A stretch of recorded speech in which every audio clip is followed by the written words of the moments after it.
welcome to our round 4 roundup. Nick, I do not have the tennis on. Apparently you do, though.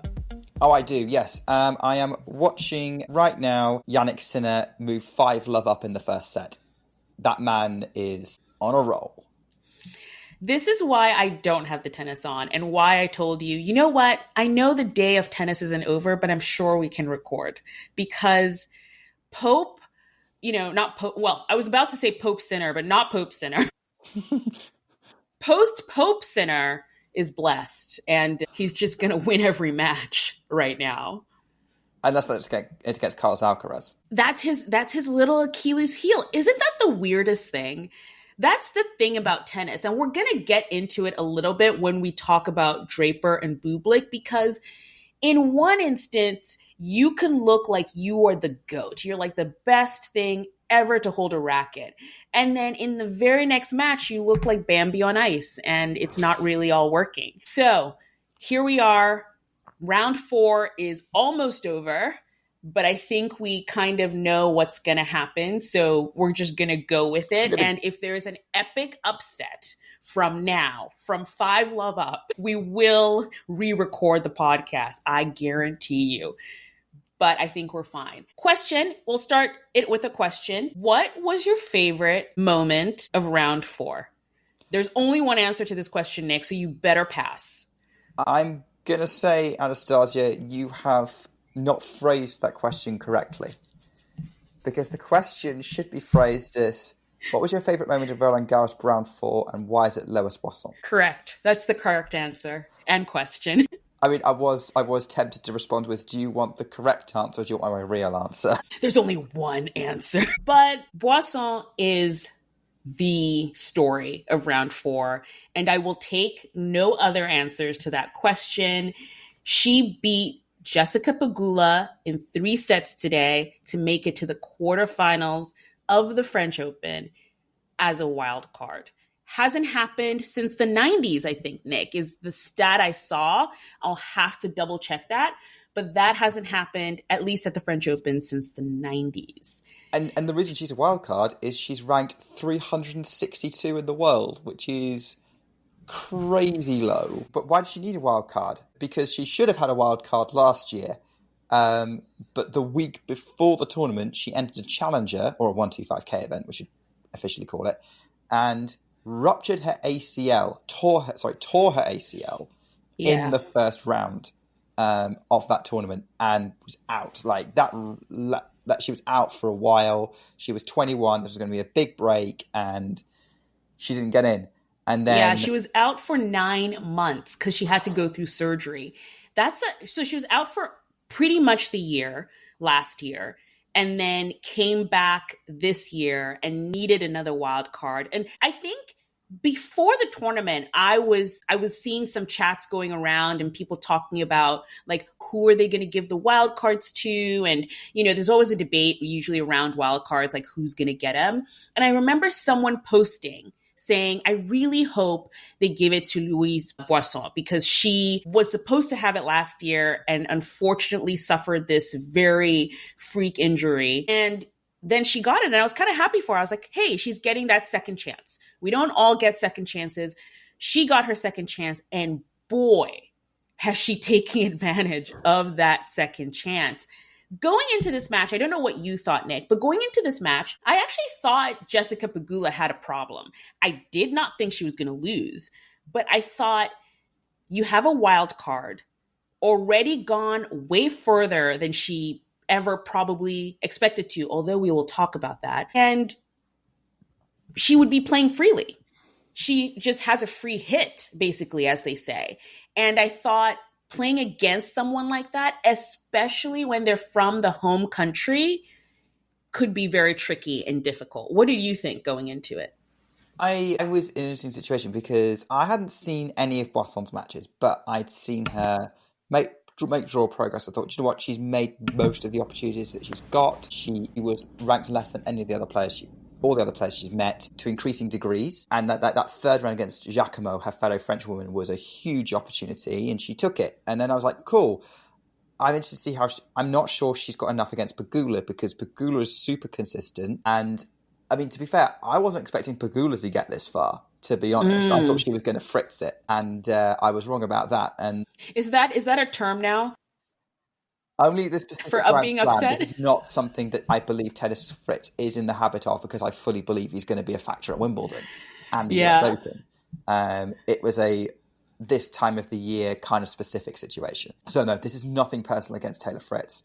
But with Pegula, I was like, okay, you know, she's made the most of her opportunities. She's actually played pretty well, because her clay form was like, outside of Charleston, which I'm sorry is not proper clay, was 1 win, 1 loss, or just loss. And it wasn't great on European clay. So to see her get this far, I was like, okay, that's pretty good. And it's a good opportunity to get to the quarters, and then we'll see what happens with Andreeva. And then, this happened, and I was in a work meeting, so I missed all of it. And apart from the very end, I managed to catch it on the radio. And actually, before we recorded this podcast, I made sure I wanted to go back and watch the last game, because I wanted to see Boisson celebrating. And boy, that last game was stressful. It was. It kept going back and forth from deuce to that. It was long. I just got the sense it was a really tight scrap. And I'm just really pleased that Boisson got to show what she could do against a top player having an okay day. Showing what kind of level that she's able to produce. And I'm optimistic that she could have some...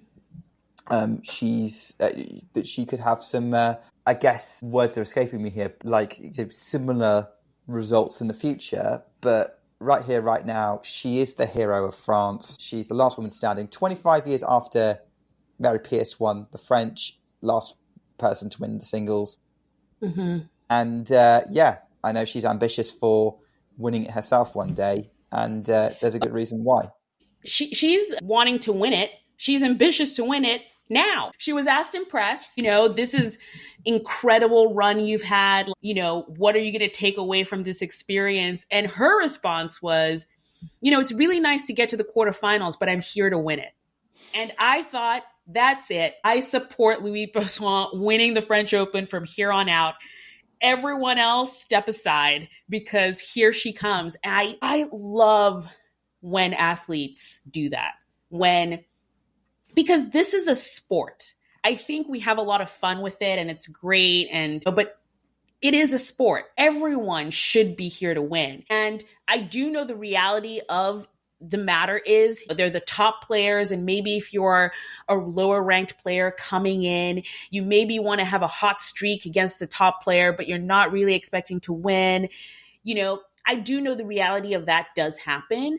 But the fact that she said that in press was so awesome, because your aim as an athlete is to win always. Always. You're here to win. It doesn't matter if Iga Świątek is, further down the line, or if, Aryna Sabalenka is going to try and hit you off the court. You came to win. And the fact that she seems to have had that attitude from the moment she got a wild card is so epic. I am so on her train. I'm just she's winning the French Open. And I am actually, Mirra Andreeva should be worried, because there is an element, I think, of surprise. She didn't play on tour last year. It's not like she's, people have been watching her play. There is that element of surprise that I think a wild card, which weirdly, the meaning of wild card kind of just explains what's happening with her right now. It's a wild card. You don't know what you're going to expect. It might be a great player, it might not be a great player. And she's a great player. And it's just nice that, because when she came on the scene, I didn't know who she was before the Harriet Dart incident. And if you don't know what that incident is, I can't even remember what tournament it was now. Did we cover it? We said a little bit about it, I think. It was the Rouen 250, which was the same week as Stuttgart. I think we might have been distracted by Elena Ostapenko at that point. Right. And I think that was the one where I actually said it, because Elena Svitolina won, right? Yes.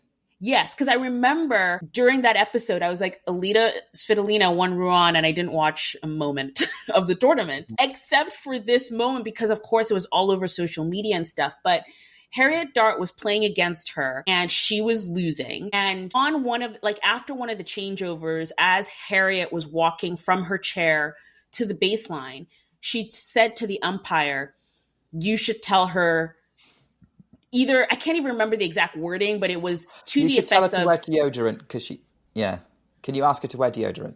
It was yes, can basically you the ask her words to of wear Harriet Dart. deodorant because she smells? And at the time, and still till today, I think that's one of the cruelest things I've ever heard someone tell someone else out loud. Yeah. In public. Because obviously, I think you tell that to someone in the locker room, in private. Hey, by the way, did you know? Because sometimes people, this is the thing, sometimes people can't smell themselves. It's just a fact. But it just, it's just something that you just don't say in the middle of a match, especially, Harriet, when you're losing. That was the part that got me. So that's how Lois Boisson became a household name to an extent. And I just love that she's rewriting history a bit. And how you're going to know her now is as quarterfinalist of Roland Garros 2025, at least. Which is a better reason to know her. Although, she took the incident pretty well. She did. She put out a really badly mocked up thing of her with a bottle of deodorant and saying, "At Dove, please sponsor me." So normally on podcasts we would try and ask for people to come and sponsor us. No, we're not doing that. No. Go and sponsor Lois Boisson. She deserves all of it. And I think that you would have a lot of fun marketing campaigns with her Dove. Yes. Yes. Just say, oh my gosh, can you imagine the marketing campaigns? Come on. Yeah, it would be so fun. On a side note, though, with what happened with Harriet Dart, there are very few things that would make me not support a player. That was one of them, and I cannot imagine rooting for Dart in anything again. It does explain some things of rumours I've heard, but yeah. That's not on. It's not nice. And I get it, it's heat of the moment, but it's... Guys, even in the heat of the moment... If in the heat of the moment, then that tells you something. That's really rough, even in the heat of the moment, I think. Anyway, we'll move on from that and only think of the glorious, glorious story that Lois Boisson has been at the French Open, and I hope continues on. Because let's stick with the women...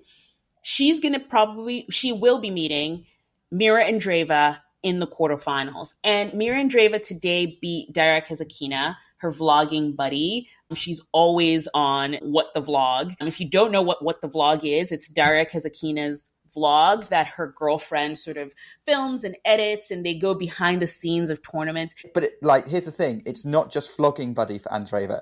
It's also practice partner. Did you listen to her on-court interview afterwards, Anastasia? No, I didn't. I did not. No. It was so much fun.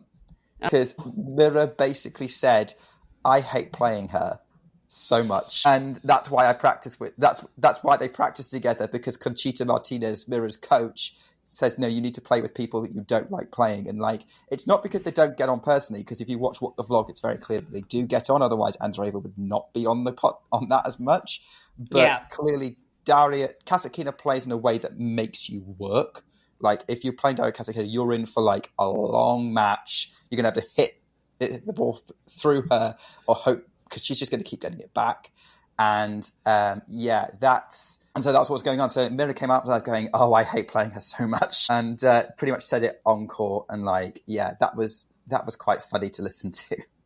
I think Mirra and a bunch of other players actually are regular guests or regular sort of players in the What the Vlog episodes and stuff. So you get to see a lot of them there. But Mirra Andreeva, what I took away from this match, or what I was, kind of looking for in this match, was Mirra and Dasha played, and sorry, I'm switching between Daria and Dasha, but Dasha is just Daria's nickname.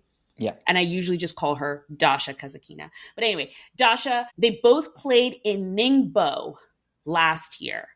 And Dasha won that match. And it was it was in the finals. It was a very emotional trophy ceremony because Mirra was very sad. And I remember Dasha ran up to the stage and gave her a hug. And you just saw what friendship they had there. And I was wondering how Mirra would come into this match, not only based on that match, but also based on their friendship. Because I think there's a lot of times where you're afraid to be ruthless because someone's your friend. And you don't want to sort of hit as hard as you can or be as aggressive as you can. And we did not get any of that from Mirra Andreeva. She was determined to win today. 100% determined to win today. Didn't matter who the person was. And like, I think Daria felt the same. Like, it's clear that like they're going to put friendship aside for the next couple of hours and they're going to be professionals. Yeah. And I don't think that would have happened last year. It just kind of showed me how much Mirra has grown in pretty much a year already and how much she could grow in the next year. Every time I think about it, that she won 2 1,000 level events back to back this year already, I'm always like, I can't believe she did that. It's something that shocks me every time I remember it. I'm like, she won 2 1,000 level events already back to back. So really excited to see how this match goes because, again, she's a great player, but there's that wild card. You don't know what to expect. So that's definitely a match I'm going to be looking forward to. Just a couple of other things on the women's side. I love that you have a note here that says, don't forget about Svitolina. Yeah, because I saw your notes and it was like, yeah, I can see that and that and that. And I think you talked about some of these results with Renee and Caitlin on the live show, which if you haven't listened to, go back. But obviously we haven't talked about it yet. But yeah, don't forget about Svitolina because I saw you put Iga, which we will get to. But, you know, Elena Svitolina like won a match again, like a really exciting match against Jasmine Paolini, saving 3 match points, and that was such an incredible result. Like she's such a fighter. Iga Świątek, in her immediate like on-court interview after winning her match, said, "Oh, I'm not looking forward to her playing her because she plays like it's the last point of her life." And that's essentially what you're going to get against Svitolina, and she kind of showed that in action against Paolini, and I think it's a really big result for her. And she's been a mega dark horse in this French Open. Nobody's been talking about her because I think there's a certain level of like, oh, but she's not like what she won Rouen, but she didn't beat anyone like super like top level there. But she's been quietly going about her business, and she has won more matches on European clay this year than anyone else. And I'm including Arena and Coco. Yeah, So she's the proper dark horse of this tournament.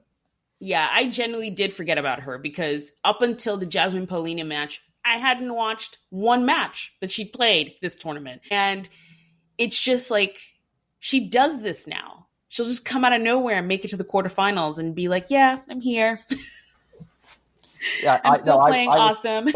I was paying attention to her results because I was interested to see how she would fare against Paolini or Świątek or Ostapenko, if we got that. And that was a fun one. But that was a fun result, basically. And I think it's significant because of those match point saves. And Elena's not going anywhere. She's having a great year, by the way. Like, really great year. Yeah, no, she is. And now she gets, her reward for all of that is she gets a peaking Iga Świątek. So, full disclosure, had Lois Boisson not happened, this would have been my match of round 4. Because Iga beating Elena, both of them playing well, and like, I loved this match so much. It was the third set specifically. Like, I was watching that third set going, this tennis is so good, and almost forgetting my own kind of biases in that match. It was just so good to watch. It was so cool to see Iga figuring out in the second set how to play Elena, get her timing back. And yeah, they were going toe to toe in that third set, and it was so good. And, you know, I said, on the podcast that, this match could define their seasons, and actually it might still well, in that they've both played well and they can both feel good about it afterwards. I hope Elena still does. I think she was a little down her press conference afterwards, but understandable. But it's a sign they're both getting their established level back, and that's going to make the tour more exciting. And yeah, I came away from that kind of thinking, okay, I think Iga's starting to shake off these demons now. Yeah. That's going to make this tournament very, very interesting because it is very tight as to who's going to win it. And we don't do predictions on this show. And that's what I'm going to try and do. But I'm just going to hype up the fact that we now have a quarterfinal lineup where pretty much anyone could win it. Yeah, pretty much. And what I really loved about this Iga match and performance was actually what happened in press afterwards and how she talked about what her coaches or her coach, Wim Fissette, has been telling her to do, and she just hasn't done it. Because in the discourse, and I'm sure, you know, it's something that might come along your feed or things like that, and you hear people talk about, like, you know, this player just hired this coach, and then when they don't do well, the immediate thing follows where it's like, oh, well, they need to fire the coach. They're not doing well. And I've always been fascinated by that statement, because I'm sort of like, why is no one talking about the player in all of this? It's not a one-way street. You know, I think coaches can be good or bad. I'm not saying all coaches are great, but every time a player hires a new player and then they don't do well, the answer is always fire the coach. And I'm like, but the player, what about the player and what they're doing? And it was so enlightening, and actually kind of a very humble moment for Iga in press to say, Win Fissette has been telling me to do this, and I didn't really believe him. And when I say do this, specifically what happened during that match is, and this is going a little bit into technicalities, but Iga needed to step back to be able to return Elena Rybakina's serve. And in press, she was saying, he's been telling me to do that forever. I just didn't believe him. And today I tried it out and it actually worked. I needed to see it happen by myself to know that it works. And I was like, it was just so insightful. And I love that sort of recognition of a mistake. I love when people can say, you know, I was wrong, they were right, or whoever was right, and I corrected it. Because I think that's the only way you get better. I think the main discourse around Iga this year has just been sort of about what's happening, not only emotionally, but technically as well. And it's nice to see that they're working on that. I think that's what makes athletes better, is that it's a continual process of trying to get better. You might be the best in the world, but you still have to work on it to stay the best in the world, really. And I loved that. That was my favorite part of this match, actually. Like, it was a great match. I watched it, and then I heard the stuff that she said in press afterwards, and it was very insightful. You kind of get into the athlete's mindset a little bit. Yes. So we're going to go on to the men here. And Sasha Bublik is a quarterfinalist for the first time, which I was shocked to find out. I just didn't realize he had never made it to the quarterfinals. But Sasha Bublik today defeated Jack Draper to make it to his very first quarterfinals ever at Roland Garros. And here's the thing. Okay. If you don't know anything about Sasha Bublik, he's a joker. He is the kid in class who didn't do their homework and would just make jokes, and he was a class clown, and, you know, that is his personality. He can also be very edgy and very sort of not nice in a way. Like, he's done some things on court sometimes I'm just like, you know, why are you here? But when he won this match against Jack Draper, he dropped to the clay, got up, and just was like looking at the crowd, and you could see the tears forming and just the emotion that he was feeling of winning this match. And all of a sudden, you know, he was just a human. Even Sasha Bublik has feelings too. Yeah. Oh, he does. And it was very clear to say. And like he said during his on-court interview, like, I'm crying like I won the thing, or something along those lines. Yeah, I think what you said about Bublik is spot on. I would class him as kind of a cross between Daniel Medvedev and Nick Kyrgios. Yeah. Oh, that's a good mix. Yep. In a lot of ways, which hopefully kind of gives you some relatability for like what he's like. And also, he has come agonizingly close to a quarterfinal before. Like, it's interesting because like he likes grass as his favorite surface, I think. And so it's interesting he's got to the quarterfinals at the French. But do you remember, Anastasia, in 2023, he played a 5-setter at Wimbledon with Andrei Rublev? That was a fourth round. It was the year he won Halle. Yeah, it was the year he won Halle. Do you remember, like, it was like 30-all, 5-4, and Rublev hit this insane diving volley from the base, like dive shot from the baseline winner that Bublik thought he'd won the point. Rublev somehow gets the ball back, and then I think Bublik kind of conceded the next point and lost the match. Yeah. But if I can find that point, I will link it in the description, because it was the point of the tournament. I think it was the point of a year. It was the most ridiculous thing. Rublev should not have won that point, basically, but he did. And like, if Rublev hadn't won that point, he might not have won that match. And Bublik might already have been a quarterfinalist.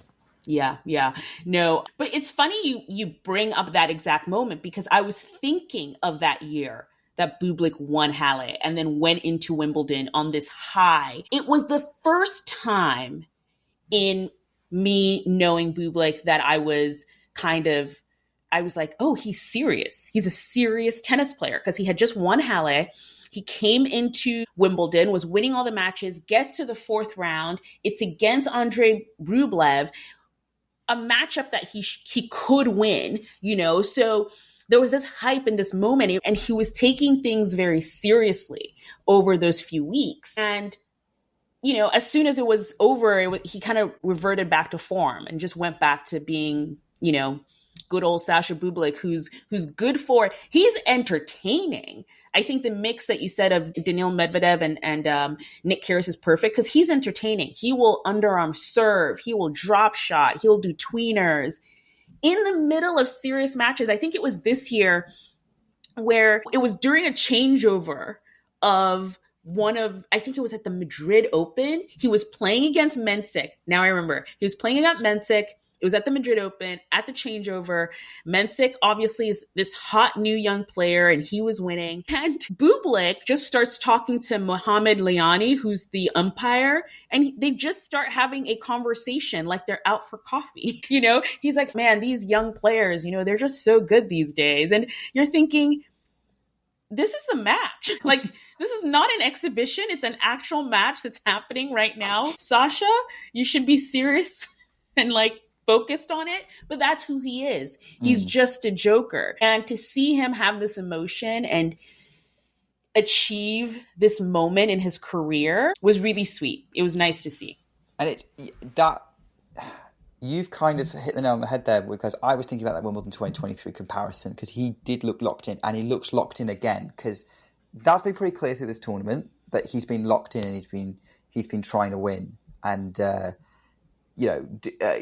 played the best that he can. And interestingly, again, he's at the end of his on-court interview after winning against Draper, he answered one question and then I think partly because he was trying to kind of deflect a bit, but he said, I have to go prepare for a match now. I'm a professional tennis player. And that just seems to shift it, his mindset's a little bit different, even if it's a little bit of a joke. But yeah, I do think that he has locked in and I am very excited to see what happens next for him. He's kind of the Lois Boisson of the men's side, I would say. Yeah. In terms of, even though he's the wild card. He's the other wild card in the draw. And then I remember the other point I was going to make, and just off the back of yours, he is entertaining. Go watch him on a ground pass if you have the opportunity to, because up close, it's even crazier. It's even more fun, yeah. Really quickly, because we have gone long and I didn't want to have this episode be long at all, but I just wanted to say Carlos Alcaraz and Ben Shelton should always just play. Whatever tournament it is, they should just play because that was an entertaining match. And it was actually kind of nice to see Ben Shelton push Carlos Alcaraz. He really did push him in this. And if you haven't watched the live episode that we did, go watch the live episode and stay all the way to the end when Renee Stubbs pretty much calls the first set tiebreak, because that's where we were in the interview, and she just she kind of does a call if she was commentating on the match. It was really cool. Her insights were great, and it was really nice to get that sort of. I think that's why good commentators are great, because if you're a new fan, the pointers they're giving really help you understand what's actually happening on court. Because yes, you see a ball being hit from one side of the court to the other side of the court, but the way it's being done and, the shots that are being chosen are actually very specific. And it might not seem like it because it's happening so quickly, but it was really nice listening to her call it. And then finally, the surprise of the tournament for me, I don't know about you, Nick, is Frances Tiafoe is somehow in the quarterfinals. Yeah, it was a little bit of a surprise because he wasn't in form. At all. I always thought he could. I did look at that section and go, Tiafoe could do something, but that was such a crazy section. I thought we were going to get a Lois Boisson type coming through, like a Hamad Medjedovic. But credit, Tiafoe's locked in and got there without dropping a set, and that's the most locked in he's been this year. And now he's just like one slam away from a complete set of quarterfinals at every slam. Wimbledon he needs. Right. But yeah, I really like Frances Tiafoe as a person, and I'm always very pleased to see him in a really good position. And I gather you're excited for his next match. It's going to be, I think it's going to be fun because, again, we did not expect Tiafoe to get to this point, but now he's here and he's seemingly very locked in. Him playing next against Lorenzo Musetti, that's going to be a fun match. And that is, we're now into our next section here where it's like, what quarterfinal matches are we looking forward to? And Tiafoe Musetti is definitely one of them. It is really funny that he's playing back-to-back single-handed backhands, and maybe Musetti should look into that because the way he played against Daniel Altmaier, again, I think maybe it wasn't so much the technical way he played, but he's so locked in right now. And I've always said with Tiafoe, his problem is he only took the US Open Summer Swing seriously. Like that was his mecca. That's what he was going for every year. And then everything else was just like bonus or just leading up into there. And I was like, you can't be a top 10 player if you don't take every single section of the tour as importantly as you do the US Open. And I feel like he's in US Open mode here. And it's looked like it. And I think that should be an exciting match because more than likely, actually, now they're in the quarterfinals, all the matches, I think, are in Philippe Chatrier. Yes, that's right. Correct. Yeah, so big stage. He's a big stage player. That could be fun. Comes alive on a big stage. That's one of the reasons why he struggles to get through tournaments, I think, because sometimes he just goes, oh, it's not a big crowd. Just lose a bit of motivation. Yeah.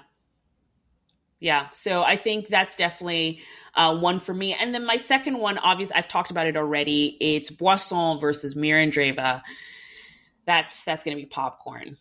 That could be upset alert. Especially with the French crowd involved, right? That's another match where the crowd's going to lift it and make it like... I'm interested to see how well Andreeva copes with that hostile atmosphere because that's going to be a big test for her maturity because she's still only 18. Yeah. And... that's a test I don't think she's really dealt with before, especially as like Boisson is the clear underdog in that match. Underdog plus home favourite is not a good combination when you're trying to win over a crowd. No. Anastasia, I'm sorry, I picked 3 matches. I couldn't pick 2. Oh, that's fine. Mine is Elena Svitolina and Iga Świątek.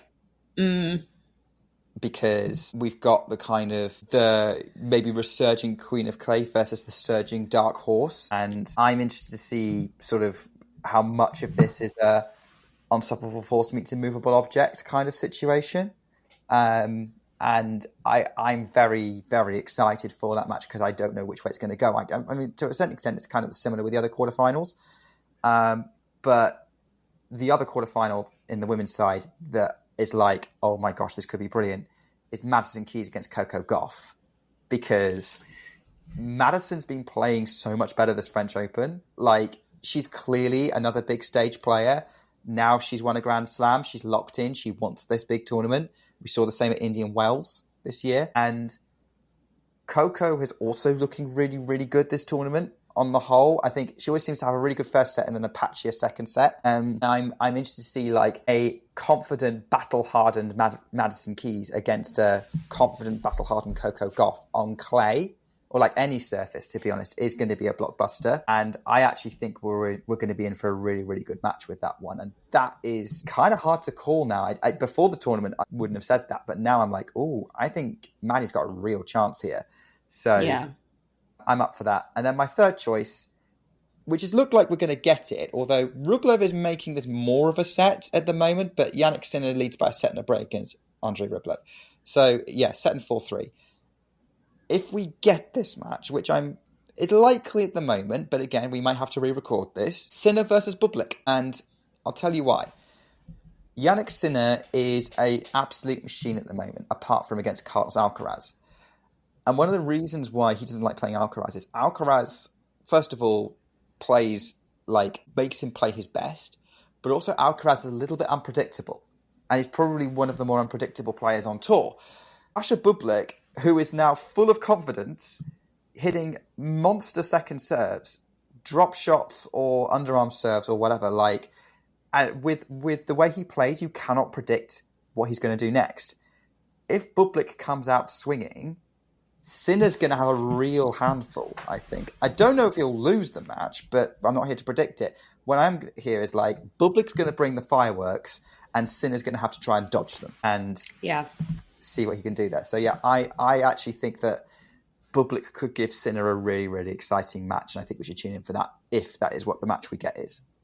Yeah. One of the reasons why I actually didn't pick that one, because even though Sasha Bublik has gotten to this point and it's really exciting and nice for him, I don't completely trust him. And he is one of the people who I think if things don't go his way in the first few minutes, he might just, clock out. So I feel like this sort of match, Sinner Bublik, has either the potential of being absolute blockbuster or absolute dud. Nothing in the middle. Nothing at all in the middle. So we will see how that goes. Quickly, last bit of things to do here. Grass season is here. I watched my very first grass match today, and it made me so happy. I love the clay, but there was something about, and you can't even smell the grass. I'm watching it through a screen, but there's just something about the grass. And then Alicia Parks was wearing tennis whites, and it was just, you could almost smell the grass and just the crispness of the air. And I sighed a happy sigh, and I am ready for grass season, even though the clay season is still here for a few more days. So, like I said in our round 3 update, I will be recording an episode with Lucy and Eugene from Black Spin Global, and we'll be talking about Queens and I'm sure some other grass court tournaments, because I found out today that Lucy is at the Birmingham Challenger. So I will be talking to her about how that went and, what the crowds are like there and the tournament is like for everyone. But Nick, what is coming up? What can people look forward to over the next couple of weeks of the beginning of the grass season? Grass court tennis, Birmingham Challenger /125K. So it's a combined men's and women's event. That is happening this week. That is underway. So that's the tournament that Anastasia was watching. Quick shout out, Alicia Parks was the top seed, and she's just lost to a 17-year-old British girl called Mimi Zhu. Which is now making me go, okay, maybe let's keep an eye on this Zhu girl, because beating Parks on grass is actually pretty tough, depending on how Parks was playing. So you can watch that on Tennis Channel. You can also watch that on WTA Unlocked and Challenger TV. But yeah, lots of good players. If you're an Alex Ayala fan, she is playing this tournament. She's starting playing tomorrow. And there's a few other kind of players in there. I actually did record a little mini guide to go out on social media, and then loads of the players I mentioned pulled out.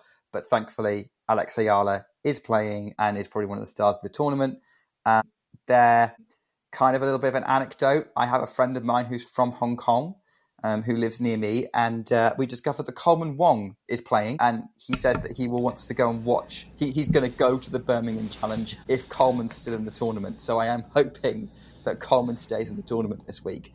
He's just got through qualifying. So that's this week. And then next week, after the French Open's done, oh my word, we've got a bunch of stuff happening. So we have a combined men's and women's 250 event in Leibema, Rosmalen, Schottenbosch. It's got 3 different names, people. Names. It has a lot of names. It must be a Dutch thing. But that's happening. But there's also the Boss Open, which is in Stuttgart, and Queens is underway, which is what we're going to be talking to Lucy at Black Spin Global about, and get some tips on how to go there. It will have to be for next year, because unfortunately, if you want to go to Queens this year, it's sold out. Queens sells out so quickly. It's almost the US Open. And but that's got Pegula and Keys and Rybakina playing, just to name a few. Krejcikova's playing. So that's really, really exciting before the men do the following week. And I do want to give a shout out to, during that same week of those, Stuttgart, Rosmalen, Queens, there's also another combined Challenger 125K happening in Ilkley, which is a tiny village in the middle of Yorkshire, which is in the north of England. It's near Leeds. And I'm actually going to that tournament. I have got tickets for the final, and I've looked at the entry list. I'm like, oh my gosh, this is so full of exciting young talent. I really hope I get to see one of them live. So I will report back on how that all goes. But yeah, that is what is happening with the Birmingham and beyond in the first couple of weeks of the grass court season. Yeah. So much tennis to look forward to. And it's my favorite time of year. It's full on. It's full on already, and happy to get a new surface, and hopefully that will bring me new life and excitement, and I'll get excited about tennis and Wimbledon, and yeah, exciting times ahead. So thank you all for joining us for this quick episode. Well, quick by ground pass standards. Quick episode where we wrap up round 4. We will be back, like I said, on Thursday with what's happened so far in quarterfinals, and mostly our tips and tricks for going to Queens if you have tickets already and you want to know what the grounds are like and all of that good stuff. And then we won't be back again until after the finals. So we will record our episode on Sunday. That will be out probably Monday, of who the winners are and our general thoughts on this year's Roland Garros. Thank you so much for joining. Nick, it's been another great one. Bye. Thanks, Anastasia. Bye.